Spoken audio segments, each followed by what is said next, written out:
શું તમને ખબર છે નવરાત્રી પર જે ગરબા આવે છે તેમાં રહેલા છિદ્રો છે તેનું શું મહત્વ છે અને કેટલી પ્રકારના છિદ્રો આવે છે? નથી ખબર? ચાલો હું તમને આ રીલમાં જણાવીશ.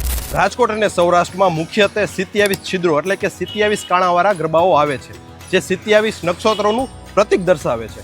ગરબાના મધ્યમમાં પ્રગટાવવામાં આવતો દીવો તે આસ્થાનું પ્રતીક દર્શાવે છે અને તે આ 27 છિદ્રોમાંથી નીકળી તમામ નક્ષત્રમાં એક નવી ઉર્જા ફેલાવે છે.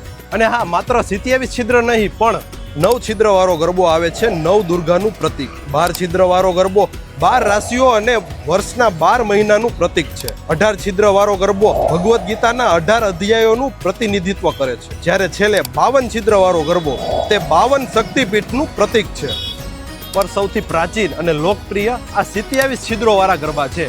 તો બહેનો, જ્યારે પણ તમે માર્કેટમાં ગરબા ખરીદી કરવા માટે જાઓ ત્યારે અચૂક તપાસજો કે તેમાં કેટલા છિદ્રો આવેલા છે, કારણ કે આમાં જે પ્રકાશ ફેલાય છે તે તમારા ઘરને નહીં પરંતુ આખા બ્રહ્માંડને પ્રકાશિત કરે છે.